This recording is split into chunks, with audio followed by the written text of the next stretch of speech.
예림아, 놀자. 예림 TV. 선녀와 나무꾼. 옛날 어느 마을에 가난한 나무꾼이 살고 있었어요. 나무꾼은 이른 아침부터 나무를 하러 갔어요.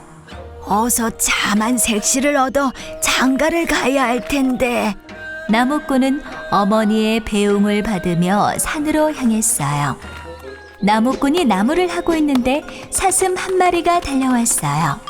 나무꾼님, 저 좀 숨겨주세요. 사냥꾼이 쫓아오고 있어요.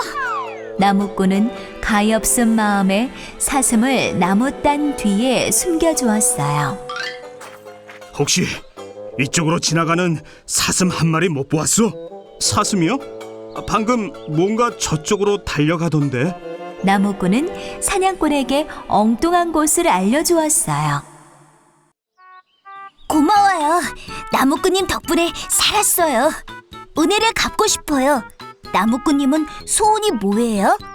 사슴이 묻자 나무꾼은 허허 웃으며 말했어요. 내 소원은 참한 색시를 얻어 어머니 모시고 행복하게 사는 거란다. 나무꾼의 소원을 들은 사슴이 눈을 반짝였어요. 오늘 밤 숲속에 있는 연못에 가면 소원을 이룰 수 있어요. 보름달이 뜨는 밤이면 선녀들이 내려와 목욕을 하거든요. 연못에 가서 선녀의 날개옷 한 벌을 숨기세요. 그리고 하늘로 올라가지 못한 선녀와 혼인을 하면 된답니다. 단 한 가지, 선녀가 아이 셋을 낳기 전까지는 절대 날개옷을 주면 안 돼요. 아, 어쩌면 좋아. 내 날개옷이 어디 갔을까? 날개옷이 없는 선녀는 하늘로 올라갈 수 없었어요. 어느덧 세월이 흘러 선녀와 나무꾼이 혼인을 한 지 몇 해가 지났어요. 그리고 재롱둥이 아이들도 태어났지요. 나무꾼의 어머니는 다정한 아들 부부와 귀여운 손녀 손자를 흐뭇하게 바라보았어요. 나무꾼의 집에서는 날마다 웃음꽃이 피었답니다.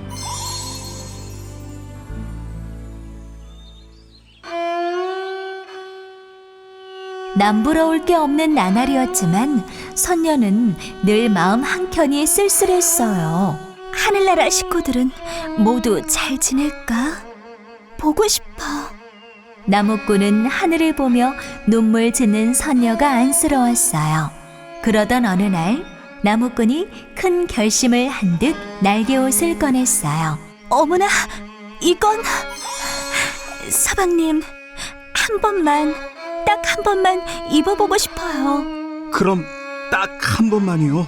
이번만 보고 바로 돌려주어야 하오. 그런데 날개 옷을 입은 선녀가 눈물을 뚝뚝 흘렸어요. 그러고는 양팔로 두 아이를 꼭 안았어요. 서방님, 죄송해요. 선녀는 눈물을 흘리며 두 아이를 데리고 하늘나라로 올라갔어요. 안 돼요, 여보! 가지 말아요! 나무꾼은 그제야 아이 셋을 낳기 전에는 절대 날개옷을 주지 말라는 사슴의 말이 떠올랐어요.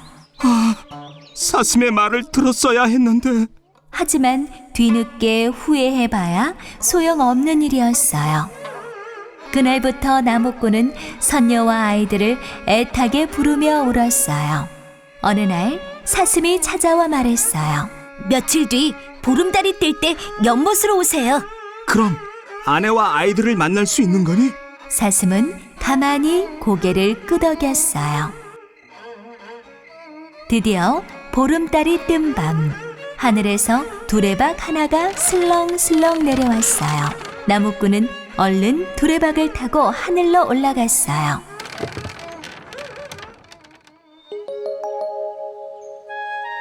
하늘나라에 도착한 나무꾼은 눈이 휘둥그레졌어요. 여기가 정말 하늘나라인가? 서방님! 아버지! 나무꾼을 발견한 선녀와 아이들이 달려왔어요. 가족을 다시 만난 나무꾼은 하늘나라에서 꿈만 같은 시간을 보냈어요. 하지만 나무꾼은 매일 밤 어머니 생각에 잠을 이룰 수가 없었어요. 어머니는 어떻게 지내실까? 선녀는 부쩍 한숨이 늘어난 나무꾼이 걱정되었어요. 서방님, 천마를 타고 어머니를 뵙고 오세요. 대신 천마에서 절대 내리시면 안 돼요. 나무꾼은 천마를 타고 집으로 갔어요. 어머니! 어머니! 아들 목소리에 어머니는 버선발로 뛰어나왔어요. 나무꾼은 천마를 탄 채 어머니를 만났어요. 어머니, 건강하세요.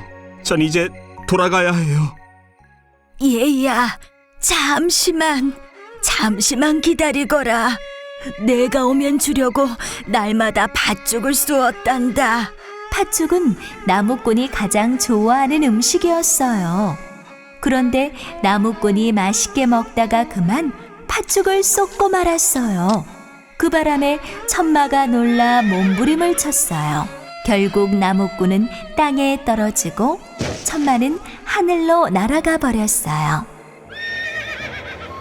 그 후로 오랫동안 나무꾼은 선녀와 아이들을 그리워하다가 결국 눈을 감고 말았어요.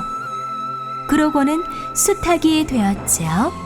수탉이 된 나무꾼은 지금도 하늘과 가장 가까운 지붕에 올라가 꽃기요 꽃기요 하며 운답니다.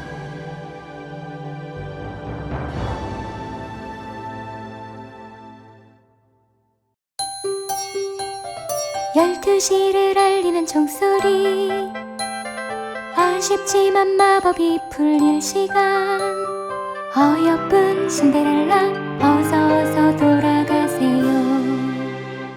신데렐라. 옛날 어느 마을에 신데렐라가 살고 있었어요. 아빠가 새엄마와 결혼하자 신데렐라에게 언니가 생겼어요. 새엄마가 심술궂은 두 딸도 데려왔거든요. 새엄마는 집안일을 모두 신데렐라에게 시켰어요. 먼지 뒤집어 쓴 것 좀 봐. 청소 끝나면 구두도 깨끗이 닦아놔. 어느 날 신데렐라 집에 무도회 초대장이 왔어요. 이 나라 왕자의 신부감을 찾는 무도회였지요. 언니들은 무도회 날 아침부터 수선을 피웠어요. 신데렐라, 내 드레스를 가져와. 신데렐라, 내 머리부터 빗겨줘, 빨리. 새엄마와 언니들이 궁전으로 가는 마차에 올랐어요. 어머니, 저도 무도회에 가고 싶어요. 그런 더러운 모습으로 궁전에 갔다간 쫓겨나고 말 거다. 신데렐라는 참았던 울음을 터뜨렸어요. 신데렐라야, 그만 눈물을 닦으렴. 어디선가 지팡이를 든 할머니 요정이 나타나 말했어요. 너도 무도회 가고 싶니? 그럼 가서 호박 1개와 생쥐 2마리 그리고 도마뱀을 구해오거라. 신데렐라는 할머니 요정이 시키는 대로 했어요. 할머니가 지팡이를 휘두르자 호박은 눈부신 황금마차로 변하고 생쥐와 도마뱀은 멋진 말과 마부로 변했어요. 할머니가 다시 요술 지팡이를 휘두르자 신데렐라의 옷이 순식간에 아름다운 드레스로 변했어요. 예쁜 아가씨에게 다 떨어진 신발은 어울리지 않지. 마지막으로 반짝반짝 빛나는 유리구두를 신겨주었죠. 신데렐라, 12시 전에는 돌아와야 한다. 12시가 되면 마법이 모두 사라진단다. 신데렐라가 무도회장으로 들어서자 모두 깜짝 놀랐어요. 저렇게 아름다운 아가씨는 처음 봐. 왕자도 신데렐라에게 눈길을 떼지 못했어요. 아가씨, 저와 함께 춤을 추시겠습니까? 신데렐라와 왕자는 아름다운 음악에 맞춰 춤을 추었어요. 12시를 알리는 종이 울렸어요. 왕자님, 저는 이제 돌아가야 해요. 신데렐라는 서둘러 궁전 밖으로 뛰어갔어요. 무도회가 끝났지만 왕자는 온통 신데렐라 생각뿐이었어요. 이 유리구두의 주인을 찾아라. 나의 신부로 맞을 것이다. 신하들은 유리구두를 들고 온 나라를 돌아다녔어요. 마침내 신데렐라가 사는 집까지 신하들이 찾아왔어요. 이 유리구두는 제 거예요. 큰언니가 유리구두에 발을 밀어넣으며 낑낑댔어요. 언니한텐 너무 작아. 내 구두야. 작은 언니도 유리구두에 발을 구겨 넣었어요. 하지만 반도 들어가지 않았죠. 잠깐만요. 제가 한번 신어봐도 될까요? 유리구두는 신데렐라의 발에 꼭 맞았어요. 찾았다! 유리구두의 주인을 찾았다! 만세! 신하들은 신데렐라를 마차에 태워 궁전으로 갔어요. 왕자는 한눈에 유리구두의 주인을 알아보았죠. 아름다운 아가씨, 저와 결혼해 주시겠어요?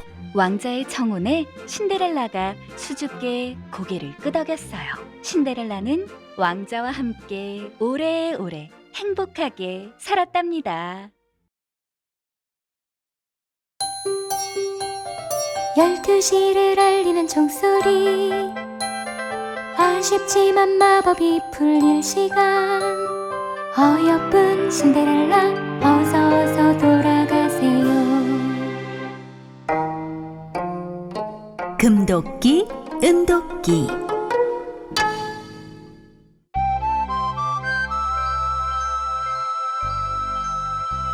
옛날 옛적에 마음씨 착한 나무꾼 돌쇠가 살고 있었어요. 돌쇠는 언제나 새벽 일찍 일어나 부모님께 드릴 아침을 준비하는 효자였어요. 쌀이 다 떨어졌으니 오늘은 나무를 더 많이 해야겠어. 돌쇠는 지게를 지고 서둘러 집을 나섰어요. 돌쇠는 연못가에 지게를 내려놓고 도끼를 움켜쥐었어요. 어이쿠! 그런데 나무를 내려치는 순간 도끼가 그만 연못에 풍덩 빠진 거예요. 돌쇠는 바닥에 털썩 주저앉아 연못을 바라보았어요. 아이고, 이를 어째? 하나뿐인 도끼가 연못에 빠졌으니 이제 부모님을 어떻게 모시나? 돌쇠는 늙으신 부모님을 생각하며 엉엉 울었어요. 그때였어요. 연못에서 모락모락 하얀 연기가 피어오르더니 희고 긴 수염을 가진 산신령이 나타났어요. 나는 이 산을 지키는 산신령이니라. 무슨 일로 울고 있느냐? 하나뿐인 도끼를 연못에 빠뜨렸습니다. 앞으로 무슨 수로 부모님을 모실지 걱정이 돼요. 돌쇠의 말에 산신령은 가만히 고개를 끄덕였어요. 잠시 기다리거라. 산신령은 연못 속으로 들어갔어요. 한참 뒤 산신령이 금도끼를 들고 나왔어요. 이 도끼가 내 도끼냐? 아니요, 제 도끼는 번쩍이는 금도끼가 아니에요. 잠시 뒤 산신령이 은도끼를 들고 나와 물었어요. 이 도끼가 내 도끼냐? 아닙니다요. 제 도끼는 반짝이는 은도끼가 아니라 쇠도끼예요. 산신령이 다시 연못 속으로 들어가자 돌쇠는 마음이 조마조마했어요. 내 도끼를 찾기가 어렵나 보네. 돌쇠는 도끼를 못 찾게 될까봐 걱정이 되었어요. 잠시 뒤 연못에서 산신령이 나타났어요. 이 도끼가 내 도끼냐? 네, 맞아요. 그 녹슨 쇠도끼가 제 도끼예요. 허허, 참으로 정직한 나무꾼이로구나. 산신령은 욕심 없고 착한 돌쇠에게 금도끼와 은도끼 그리고 쇠도끼까지 모두 주었어요. 네? 이걸 제게 모두 주신다고요? 고맙습니다, 산신령님. 정말 고맙습니다. 돌쇠는 몇 번이고 인사를 했어요. 그러고는 한달음에 집으로 돌아갔어요.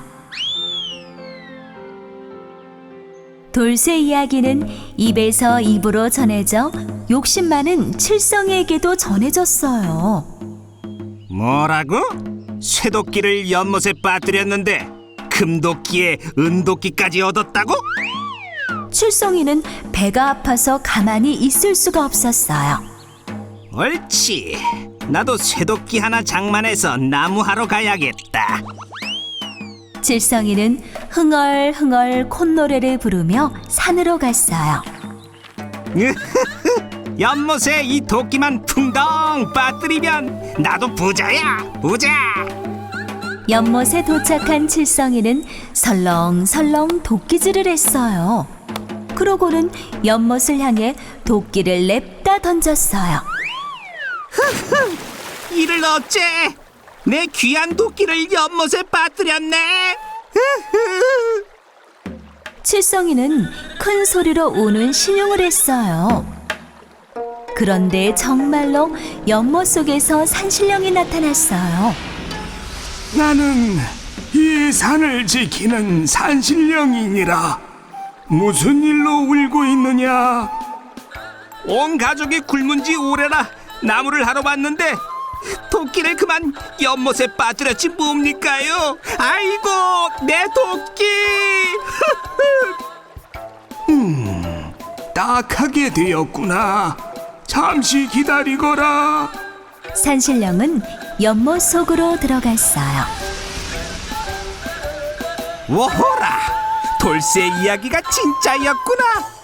이제 산신령이 금도끼 은도끼만 가지고 나오면 칠성이는 부자가 될 생각에 희죽희죽 웃음이 났어요. 순간 하얀 연기 속에서 산신령이 나타났어요. 이 도끼가 내 도끼냐? 아이고 맞습니다. 그 금도끼가 제 도끼입니다. 뭐라고? 예끼 이놈! 어디서 거짓말을 하는 게냐? 산신령의 호통이 온 산에 쩌렁쩌렁 울려 퍼졌어요. 놀란 숲속 동물들은 후다닥 도망을 쳤어요. 그때 연못물이 갑자기 차오르더니 칠성이를 덮쳤어요. 아이고 사람 살려 사람 살려. 칠성이는 물벼락을 맞고 겨우겨우 살아났어요. 휴, 괜한 욕심을 부렸다가 도끼도 잃고 목숨까지 잃을 뻔했네. 칠성이는 빈손으로 터덜터덜 산을 내려갔답니다. 알라딘과 요술 램프. 옛날 먼 나라에 알라딘이라는 소년이 살았어요. 아버지가 일찍 돌아가셔서 집이 무척 가난했죠. 하루는 알라딘이 시장에서 이리 기웃 저리 기웃하는데 어디선가 긴 수염의 마법사가 나타나 말을 걸었어요. 알라딘, 나는 내 삼촌이란다. 날 따라오렴. 알라딘은 마법사를 따라 깊은 산속으로 들어갔어요. 바위산에 도착하자 마법사는 주문을 외우기 시작했어요. 아브라카다브라, 샬라샬라, 숑숑. 그러자 놀랍게도 땅이 쩍 갈라지는 게 아니겠어요? 알라딘, 저 아래로 내려가 마음껏 보물을 가져라. 내겐 램프 하나만 가져다 주면 된다. 알라딘은 계단을 따라 천천히 땅속으로 내려갔어요. 그곳에는 나무마다 보석들이 주렁주렁 매달려 있었어요. 우와, 보물들 좀 봐. 굉장하다. 알라딘은 주머니가 불룩해지도록 보석들을 주워 넣었어요. 그리고 철반지 하나를 손가락에 끼웠지요. 알라딘은 보석들 속에서 마법사가 말한 램프를 찾았어요. 낡은 램프잖아. 왜 이런 걸 가져오라는 거지? 알라딘이 밖으로 나가려는데 마법사가 입구를 막아섰어요. 알라딘, 어서 그 램프를 내게 다오. 마법사의 차가운 말투에 알라딘이 움찔했어요. 저부터 나가게 해주세요. 그럼 램프를 드릴게요. 먼저 램프를 달라니까. 어서 내놔. 알라딘이 말을 듣지 않자 마법사는 입구를 막아버렸어요. 사실 그 사람은 삼촌이 아니라 아주 못된 마법사였어요. 제발 살려주세요. 어머니, 도와주세요. 알라딘은 어둡고 차가운 땅 속에서 간절히 기도했어요. 그때 펑 하는 소리와 함께 집채만한 거인이 나타났어요. 무심코 문지른 반지가 요술 반지였던 거예요. 저는 반지의 요정입니다. 주인님, 무엇을 도와드릴까요? 집에 가고 싶어. 나를 집에 데려다줘. 무사히 돌아온 알라딘은 어머니에게 램프를 보여주었어요. 낡았지만 잘 닦아서 시장에 내다 팔자꾸나. 어머니가 천으로 램프를 닦자 우르르 쾅쾅 천둥이 치더니 이번에는 덩치가 산만한 거인이 나타났어요. 깜짝이야. 너는 누구니? 반지의 요정은 아닌데. 저는 램프의 요정입니다. 주인님, 소원을 말씀하세요. 그런 말이야. 당장 맛있는 음식부터 차려줘. 말이 끝나자마자 맛 좋은 음식들이 눈앞에 펼쳐졌어요. 어느 날 알라딘은 우연히 마차를 타고 가는 공주를 보았어요. 와, 저렇게 아름다운 공주와 결혼할 수 있다면. 알라딘은 온갖 보석들을 들고 궁전으로 찾아갔어요. 임금님, 공주와 결혼하고 싶습니다. 허락해 주세요. 임금님은 처음 보는 보석에 눈이 휘둥그레졌어요. 그대가 사는 성을 보고 나서 대답하겠노라. 알라딘은 집으로 돌아와 서둘러 램프의 요정을 불렀어요. 무슨 일이십니까, 주인님? 세상에서 가장 훌륭한 성을 지어줘. 하룻밤 사이에 화려하고 멋진 성이 뚝딱 세워졌어요. 임금님은 으리으리한 성을 보고 입이 떡 벌어졌죠. 알라딘과 공주의 결혼을 허락하노라. 알라딘, 내 램프를 가지고 요술을 부리다니. 알라딘이 부자가 된 걸 알고 마법사는 화가 치밀었어요. 마법사는 램프 장수로 변장하고 궁전 앞에서 소리쳤어요. 헌 램프를 새 램프로 바꿔드립니다. 어서 바꾸세요. 공주는 요술 램프인 줄도 모르고 새 것으로 바꿔버렸어요. 드디어 내가 램프의 주인이다. 어서 알라딘의 성을 사막으로 옮겨라. 알라딘이 돌아왔을 때 궁전은 온데간데 없었어요. 알라딘은 반지의 요정을 불러 명령했어요. 성에 공주가 있어. 빨리 성을 원래대로 되돌려놔. 주인님, 그건 램프의 요정만 할 수 있습니다. 제겐 그런 힘이 없어요. 그럼 나를 공주가 있는 곳으로 데려다 줄 순 있겠지? 반지 요정은 알라딘을 태우고 사막으로 날아갔어요. 알라딘은 궁전으로 숨어 들어가 공주를 만났어요. 알라딘, 미안해요. 요술 램프인 줄도 모르고. 공주님, 걱정 말아요. 이 약을 마법사에게 먹여요. 그날 밤 공주는 포도주에 약을 섞어 마법사에게 주었죠. 마법사가 스르르 잠들자 알라딘은 서둘러 램프를 가져왔어요. 눈 깜짝할 사이에 모든 것이 제자리로 돌아왔어요. 공주님이 돌아왔다. 알라딘 만세! 공주님 만세! 임금님은 알라딘과 공주를 위해 성대하게 잔치를 베풀었어요. 그 뒤로 알라딘은 요술 램프를 깊숙이 감춰놓고 아무에게도 말하지 않았답니다.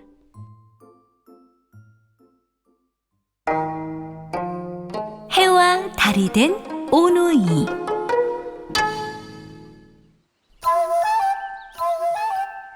옛날 깊은 산골에 엄마와 오누이가 오순도순 살고 있었어요. 가난한 살림이라 엄마는 아랫마을로 일을 하러 다녔어요. 얘들아, 엄마가 오기 전에는 아무한테도 문을 열어주지 마. 알았지? 엄마는 단단히 이르고는 산길을 내려갔어요.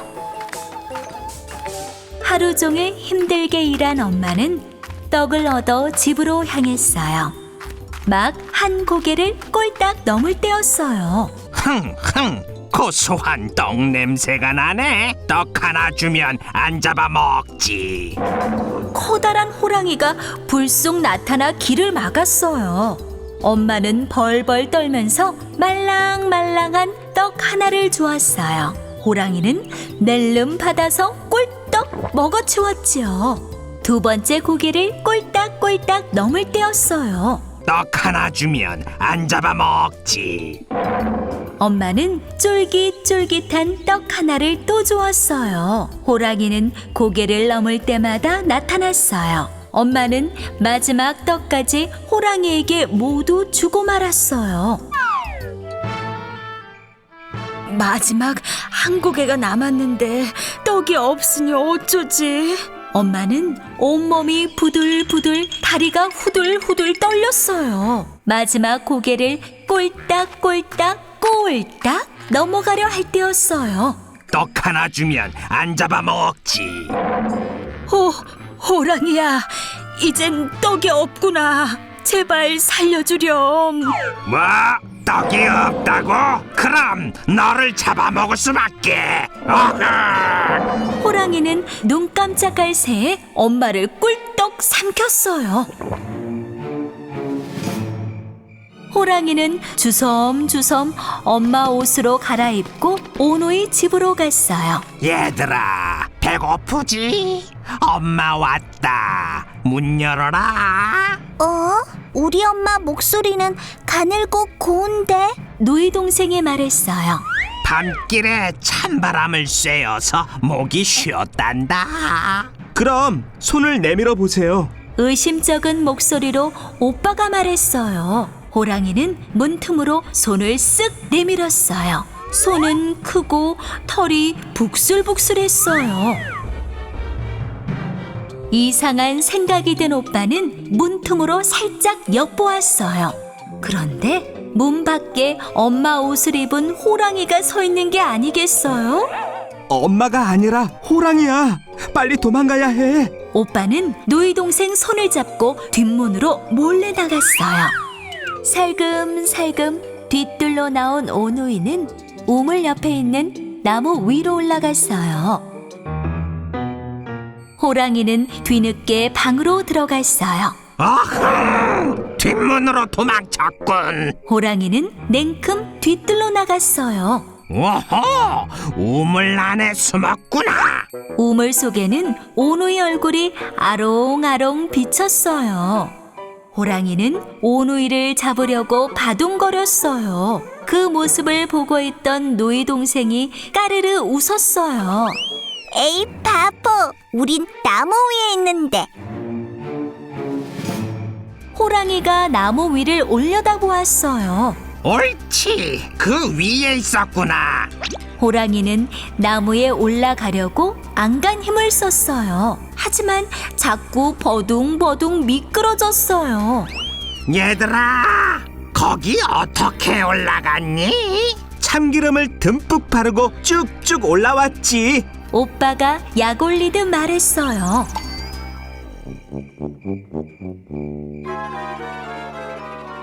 호랑이는 참기름을 바르고 나무 위로 올라갔어요. 하지만 주르륵 주르륵 미끄러지며 엉덩방아를 찧었어요. 노이 동생이 깔깔깔 웃으며 놀렸어요. 에이 바보, 우리는 도끼로 쿵쿵 찍으면서 올라왔는데. 호랑이는 옳다구나 하면서 도끼로 쿵쿵 찍으며 성큼성큼 올라갔어요.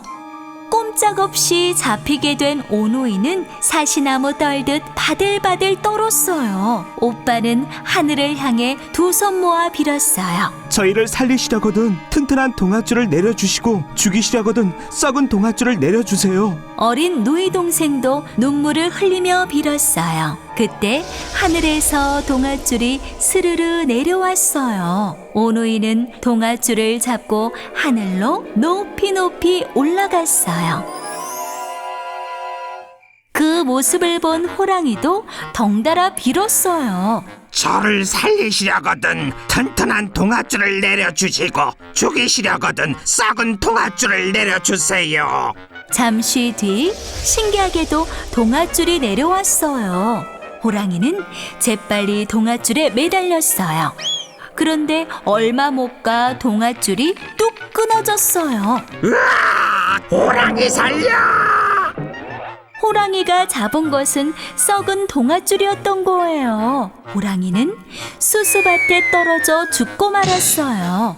그때 물든 호랑이 피 때문에 수수밭이 붉어졌다고 해요. 한편 하늘로 올라간 오빠는 해가 되고 노이 동생은 달이 되어 세상을 비춰주었어요. 하루는 노이 동생이 오빠에게 말했어요. 오빠, 밤은 깜깜해서 너무 무서워. 오빠는 노이 동생을 위해 달이 되었고 노이 동생은 해가 되었어요. 하지만 노이 동생은 낮에 사람들이 쳐다보는 게 몹시 부끄러웠어요. 그래서 눈이 부시게 햇빛을 비추어서 사람들이 못 쳐다보게 했답니다.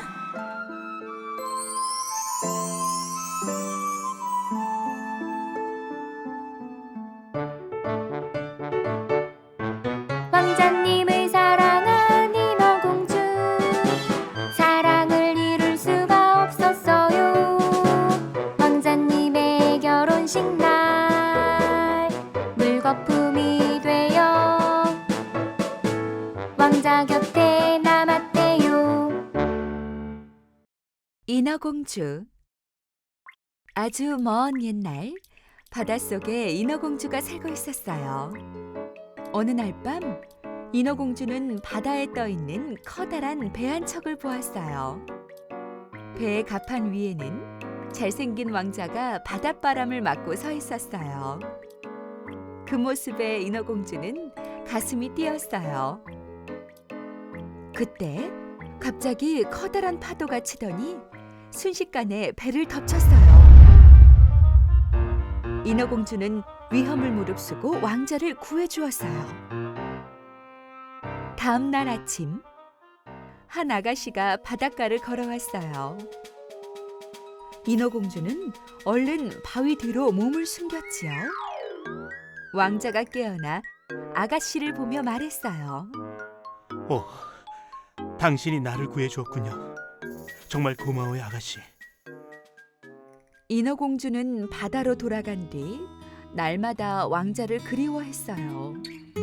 공주는 바다 마녀를 찾아가 사람이 되고 싶다고 말했지요. 목소리를 내게 준다면 다리를 깎게 해주지. 하지만 왕자와 결혼하지 못하면 넌 물거품이 되고 말 거야. 사람이 되어 왕자를 다시 만난 인어공주는 행복했어요. 그런데 어느 날 왕자가 인어공주에게 한 아가씨를 소개했어요. 나와 결혼할 아가씨예요. 나의 생명을 구해준 분이랍니다. 인어공주는 울고 또 울었어요. 하지만 아무 말도 할 수 없었지요. 그날 밤 언니들이 인어공주를 찾아가 말했어요. 사랑하는 동생아, 이 칼을 받아. 왕자를 죽여야 내가 살 수 있단다. 인어공주는 차마 그럴 수 없었어요.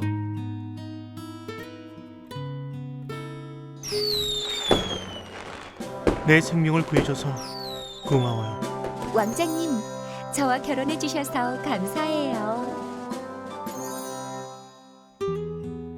인어공주는 왕자의 결혼을 진심으로 축복해 주었지요. 그리고 바다로가 물거품이 되어 영원히 왕자의 곁을 지켰답니다.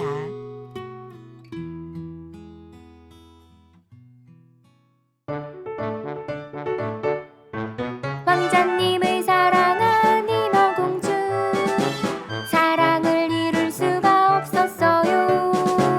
왕자님의 결혼식 날 물거품이 되어 왕자 곁에 남았대요. 호랑이를 잡은 반쪽이.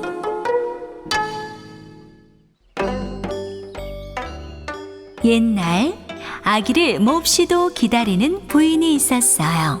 비나이다 비나이다 간절히 비나이다. 금쪽같이 귀한 아기 딱 하나만 주시옵소서. 부인은 비가 오나 눈이 오나 선앙당에서 빌고 또 빌었지요.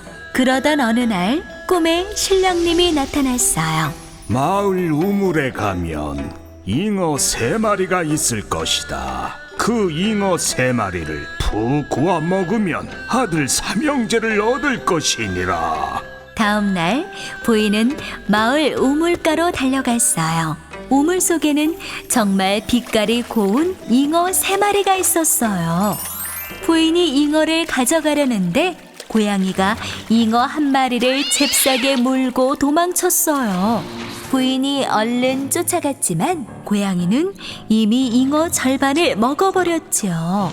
부인은 하는 수 없이 잉어 2마리 반을 정성껏 구워 먹었어요. 잉어를 먹고 난 뒤 부인은 아들 셋을 낳았어요.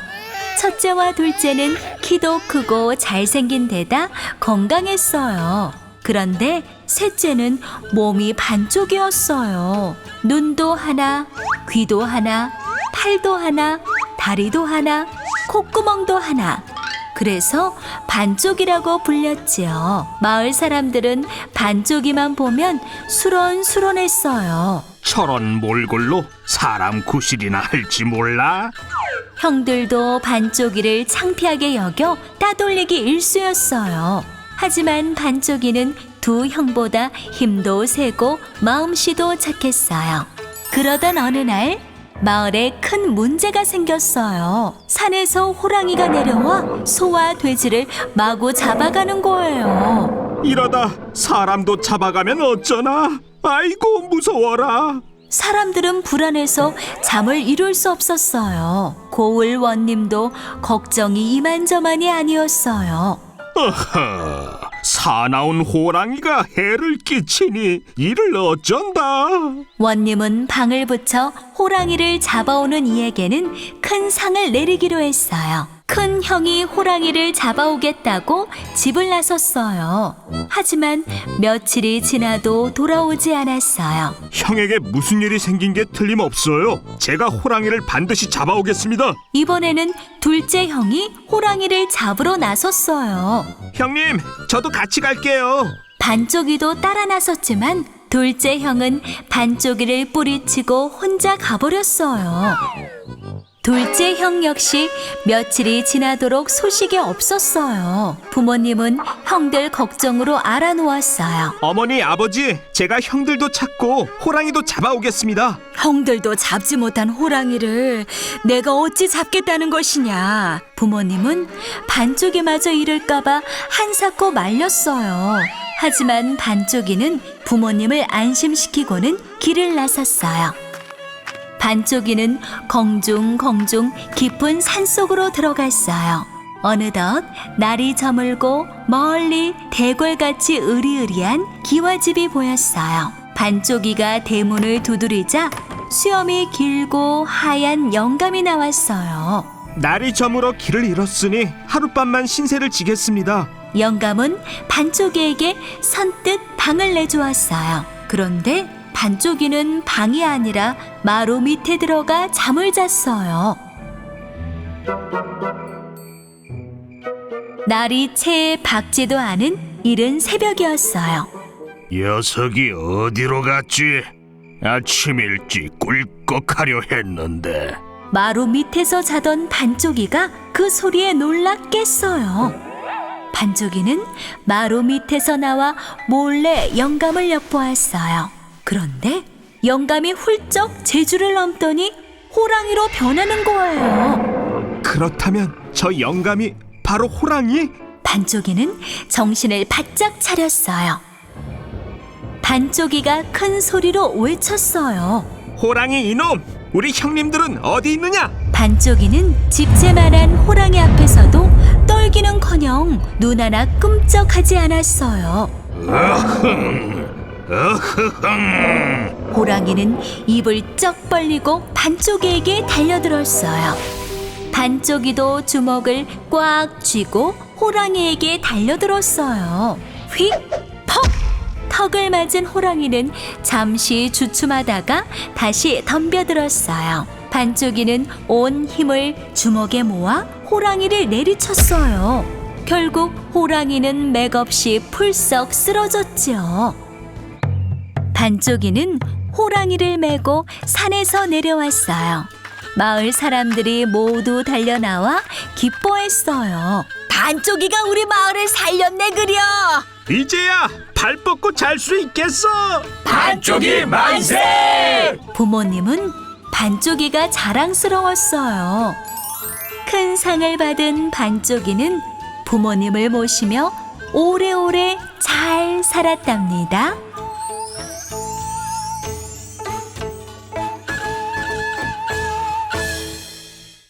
유튜브에서 예림TV를 검색해주세요.